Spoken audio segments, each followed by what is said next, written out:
In fact, I think we're just about ready. What do you say? I think we've had a nice little social hour, and I see a few people have joined us even just in the last couple minutes. So yeah, let us begin. Welcome to everyone. My name is Ian Scarf, and I'm the director of the Trinity Alps Chamber Music Festival. 2020, this year, 2020, is our 10th season as a chamber music festival. It has sort of worked over the last 10 years as a kind of a hybrid organization. It started as a residency and retreat for musicians up in the beautiful Trinity Alps region of Northern California, where every year, 2 or 3 times a year, we would host up to a dozen classical musicians on a beautiful farm in Trinity County.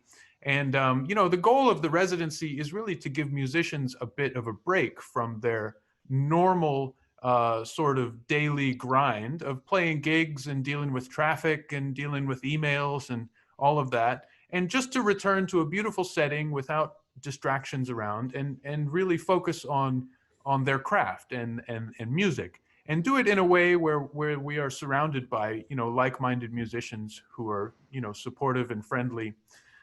So that, like I said, that was the sort of original basis for this festival, but then it has also grown to be a presenting organization, especially for many of the rural communities around Northern California and around the state of Oregon. We've done rural concert tours, and I think to date we've played nearly 400 programs in our 10 years of existence. And for the vast majority of those programs have been offered as free events. We sort of we have a policy where we make sure that everyone is welcome, because some of these communities have quite a enormous spectrum of, just the personal economies, if you will. And so we ask that people sort of set their own ticket price, and we've carried that on into this 2020 season. Of course, no one would have thought that our 10th season would have met with the sort of catastrophe of the pandemic and the way that it's closed down our lives as musicians and performing artists. I know that it's affected everyone in so many different ways, but I know that many of my colleagues particularly are struggling, having much of their, not just their income, but their creative outlets being cut off. So the goal with starting this digital concert series was to address both of those, to keep our connection with our audiences all over the Western United States and all over the world now, but also keep offering, performance opportunities to our musicians. So today, we will be featuring performances by 3 of my wonderful colleagues. And before I introduce them, I'm going to ask you, my wonderful audience, if you would assist me in focusing our program a little bit. I'm going to ask everyone to stop their own video. Now, in order to do that, on your computer, go to the bottom left of your screen. There should be a button that says Stop Video. And when you find that, you just stop your own video. And then if you are like me, your gallery view, your gallery of faces is slowly turning into a gallery of black boxes with people's names on it. And there is a way that you can actually hide those black boxes. If you take your cursor and you hold it over someone's black box with their name, there is a blue button with 3 dots on it. If you click that blue button, there should be an option to hide non-video participants. Once you do that, you will see a screen with me talking to you with my nice bow tie. You'll see next to me, or perhaps below me, my friend Evan, who is getting ready. Evan, say hi. You'll also see my friend Britt, who has a very similar looking Steinway piano behind him. And then finally, you'll see our friend Liana Bérubé, who will be our first performer of today. So gentlemen, I'm going to stop your videos for the moment. We will hear from you 2 later. And let me take this opportunity to introduce you all to Liana. Hi, Liana. You're going to have to unmute yourself, but how are you doing?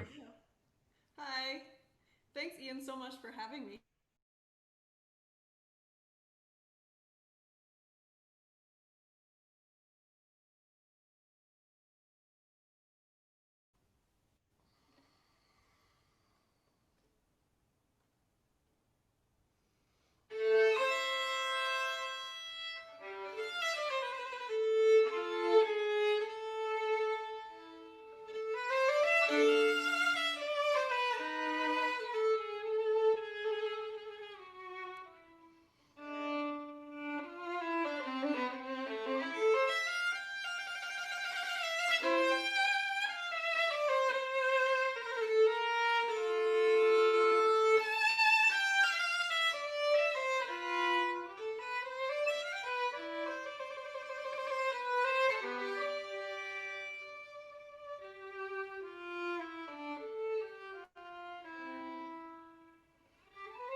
Bravo!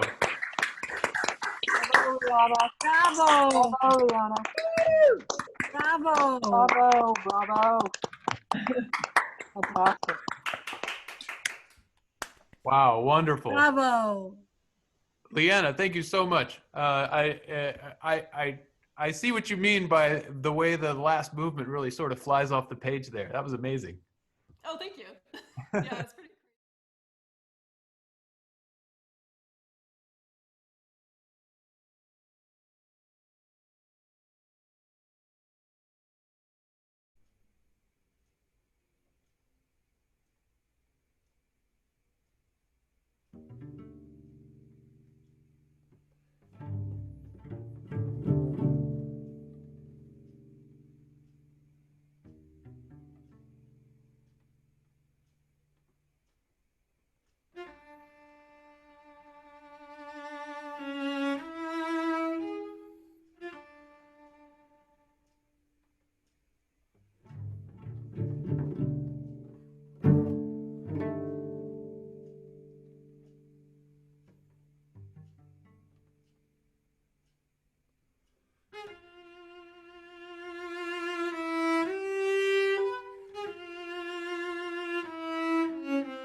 Bravo.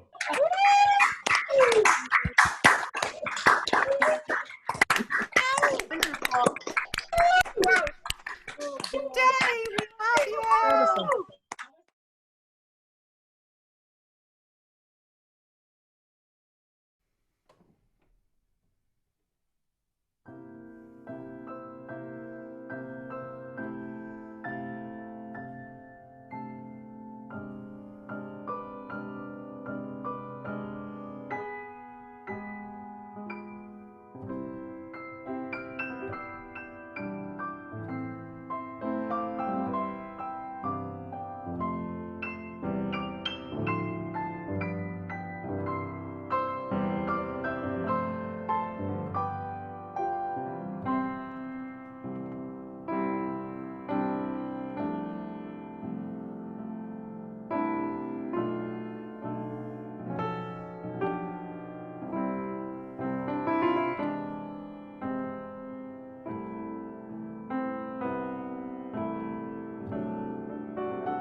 Bravo.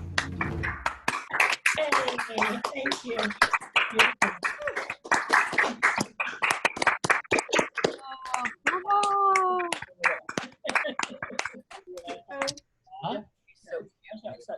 Wow, that was beautiful. Wonderful, Britt. By the way, you're muted again. As you unmute yourself, go ahead and switch your microphone over. It'll be easier for us to hear you talk, if you don't mind. That was just so amazing. As Britt gets it ready, you know, I'm just gonna like hold this one, you know. hey, very good. You know, it's amazing. We think, oh, another arrangement of a piece by Bach. It's probably just, you know, taking an orchestra piece and making turning it into a piano piece. But that was so much more than that. It was really turning it into Percy Grainger's own interpretation, kind of. Yeah. Oh, and a thing I forgot to mention, a fun part about it is the like entire piece is all tenths, which I can just barely reach. So it's kind of that's another one where like it took a while to get used to having your span like fully stretched to play everything in there. It's like the opposite of what Chopin wants, which is all like this kind of thing. All right. Like there's some tension, you know. Every pianist should learn that, though. It's like it's so good, and really, I think the perfect piece to like end any program. Yeah, that was so sweet. Okay, now we have reached the end of our musical program, but I would invite everyone to stick around a little longer for some Q&A with all of our musicians. So let me just take this opportunity to invite our other musicians and I guess everyone else back to the stage. If you would like, you can start your own videos again and rejoin us. You've got a button at the bottom of your computer screen, bottom left. It should say Start Video. And I see friends joining us. You do not have to start your video if you don't want to. If you're like Evan and finishing your dinner, then you know you can do that without us watching you. So now is a good time. If you like, you can raise a hand and we can ask folks to chime in. Also, if you'd rather, you could type a question into the chat and we'll get to it that way. However you like. Did I see Michael Kogan with his hand up? Michael, are you there? Oh, I was waving. Are you? Do you have a question? Hi. Hi, Luisa. Hi, Michael. Nice to have you here. And nice to be here. It's an amazing concert. Just amazing. The three of you, right? Oh my gosh. Just fantastic. Thank you so much, Ian. And thank you, lady and gentlemen. I think I got that right. Yeah. Yeah, wonderful. Thank you so much for tuning in. I'm so glad you're here. Just so everyone knows, my friends Michael and Luisa, they live up in Redding, California. They've been longtime friends of the music festival. And Michael called me a couple of months ago and he said, I think you should try doing a concert on Zoom. And I admit that I had thought of that, but I was in the middle of those early weeks of the pandemic doldrums, you know, just depressed about my career evaporating and so on. But Michael picked up the phone and he bothered me and he said, I want you to do it and I'm going to support the first concert and, you know, there's a check in the mails. And I said, well, all right, I'm doing it then. And so we all owe Michael and Luisa some gratitude for getting us out of the rut and getting this started. Thank you so much. It's just, you're amazing. And I think you're a wonderful, wonderful host and moderator, and we're all lucky to have you. You're here. Really. Here. Hey. Let's hear it for Ian. Cheers, everyone. Yeah, I mean, at the end of the day, Ian really hooked us up with a platform. Yeah. Which is, you know, and it's hard to get into the mood to create without that. And I was telling Ian before the show, this was like one of my most, I mean, it was the most inspired week of practicing I've had since March, to be honest, just kind of polishing these up as best I could in preparation for this. So, well, you guys put your heart and soul in it. Yeah. This is all very heartwarming, but I wanted you all to ask questions of my colleagues who are the performers today. I thought it was so interesting to hear such really different pieces of music from each of you. And I feel like it also gave us a window into your three personalities a little bit. Not to say that the three of you only play music of that style, but I do. I only play music of this style. So no. Britt also plays contemporary music. Evan also plays Bach. Liana also plays, you know, beautiful romantic. Not Bach. But I just wanted to say how I really appreciate how today's program was kind of divided up that way. I liked it. Anybody else? Questions? comments? I see a hand raised from Ellen Nelson Larson. Ah, Ellen. Ask her to unmute. Let's see. Ellen, let's find your unmute button.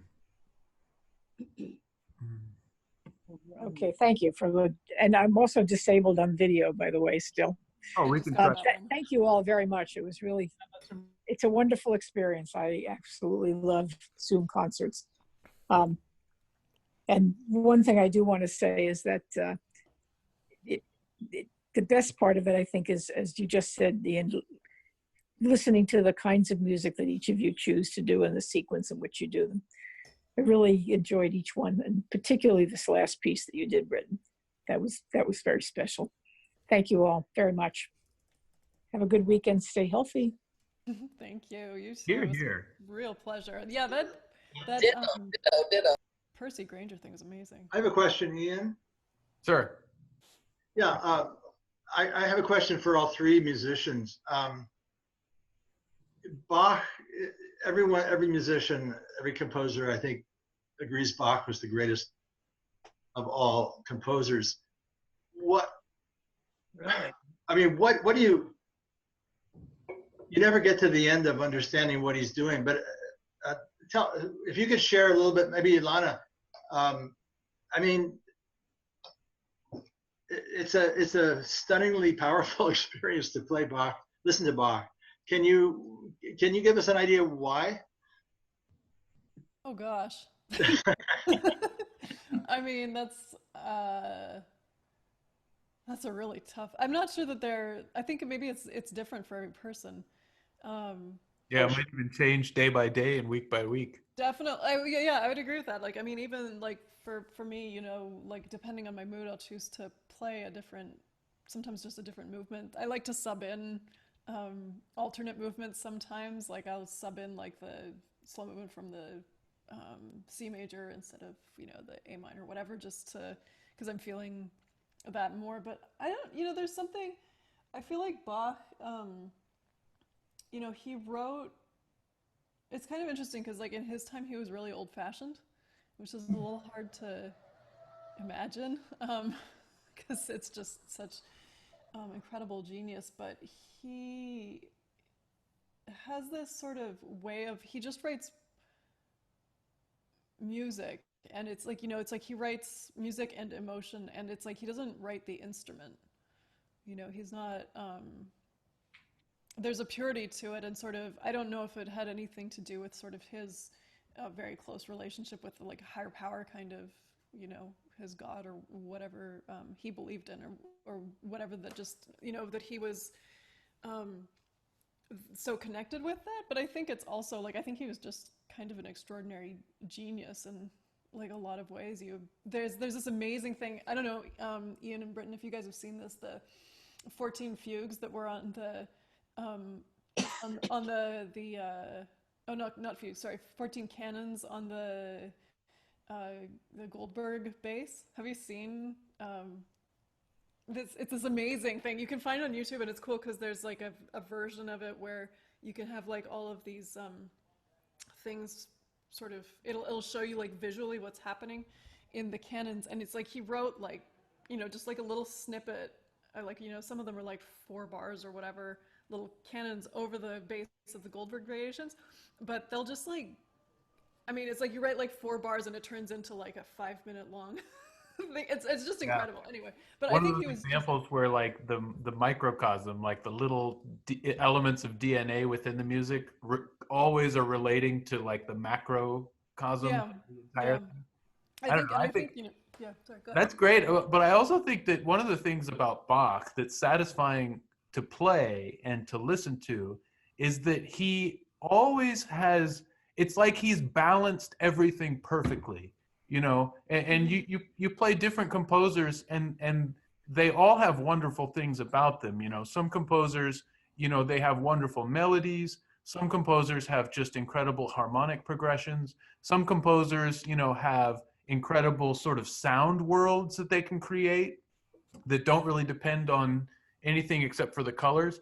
And Bach, in a funny way, he keeps everything balanced so that there's not really one element that's better than any other element. They're all kind of at this incredibly high level, and you know, taking away from any one of them would take away from the whole thing, if that makes sense. So it's like all Bach's music is really, that's I think why we're still in such awe of it, is that it's so well balanced. And as you heard from Percy Grainger's arrangement, you can even take those elements and turn them into something else entirely, and it's still really good. Cool. Nice. Great. Bach, great. Oh, I see Deborah Marcus has her hand up. Deborah, you've been patiently waiting. Well, my question is for you, Ian. When are you going to perform? Oh, good question. Well, next week we have another digital concert, and next week I'm also not performing. Next week will feature my colleagues Eric Moore playing the cello. He will play one of his original compositions and a couple of other pieces. And then it will also feature my friend Alyssa Rose, who's a violinist and a bluegrass fiddler. And she has invited one of her friends, Tristan, who plays mandolin. And they are going to do a kind of a classical crossover set where they do some classical works and then also some sort of bluegrass works and some pieces that they composed themselves. So that should be an interesting one. It'll be, once again, it'll be all over the map. But Deborah, you know, to answer your question, I have a few other performances in the next couple of weeks, but the Trinity concerts I'm focusing at the moment on sort of lifting up some of my colleagues. But I think in July, you know, we haven't solidified the schedule for July yet, and I have a bunch of music that I've been learning lately, and I'm desperate to share it with folks. So you can expect an announcement relatively soon for the next few programs. That reminds me. What time is it? Oh, Michael, you were asking about next week, right? What time? Yes, please. Next week, it is the same time, same place. So 5 o'clock on Saturday in my living room right here.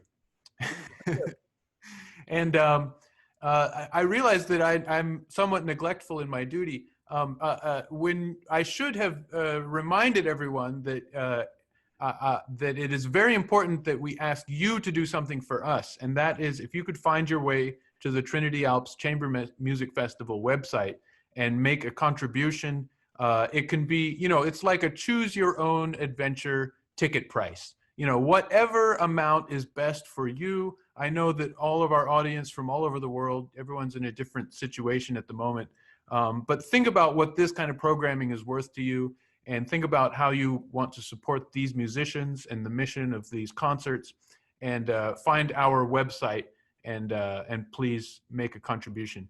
It is hopefully very easy to do so.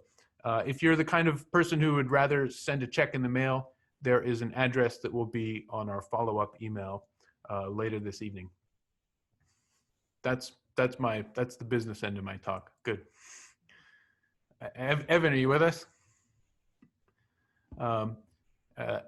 Evan, before we agreed on the Crumb, you also had some other music that you were thinking about performing today, right? Sure. But I you don't remember. remember. But the point is, you had many options, and we settled Yes. on the George Crumb. So, do you have any other programs coming up? Is there any other way that people could tune in to hear your music? Yeah. Yes. Well, nothing. I've actually just finished a long stretch of playing a lot of online concerts. And yesterday, actually, I played my first live concert I've played in a long time for a bunch of people, socially distanced, in Danville, California. Wow. With a violinist friend of mine who's visiting. But I'm in the process of doing a lot of self-recording and uploading a lot of my music to YouTube. So subscribing to me on YouTube is probably the best way that you can hear me right now. Oh, that's great. Yeah. Well, in our follow-up email this evening, I will put your YouTube channel in there. Great. Just so that people can tune in.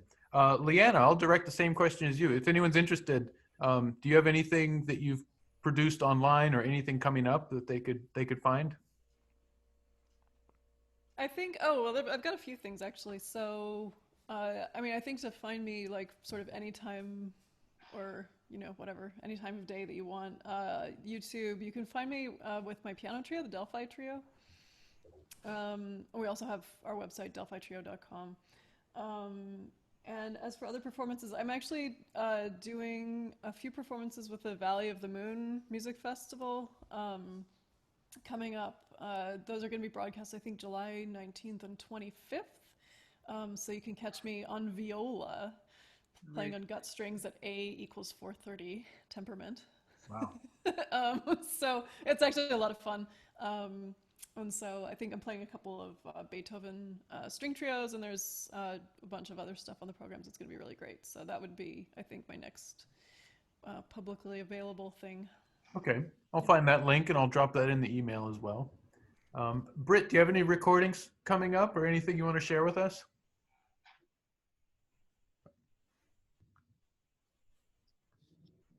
I had to unmute myself to say no. You just got to ask me again, I suppose, and I'll do another one of these. Oh, nice. I have been absolutely dragging my feet when it comes to moving to this medium. And all I can say is this was an incredibly wonderful and fulfilling experience. So, and it's kind of opened my eyes to really the possibilities of doing this. I was telling Ian before the show, both of my parents are musicians. I played for them this morning. I've got some family friends in Long Island. I played this set for them this afternoon. You know, like it's pretty awesome. We never would have really thought to do this, I think, unless we were placed in these like strange and unfortunate circumstances. Yeah. So this is like to adapt, right? Yeah, it's such an incredible silver lining being able to bring this music to you. And it's funny, like, it's hard to read the room, but you definitely go into that performance mindset in almost the same way, except that, like, this is my living room, you know? So that's a long way to say no. There's nothing else online that you can find. Not yet, at least. Not yet. And now that you got that nice microphone set up, call me, yeah.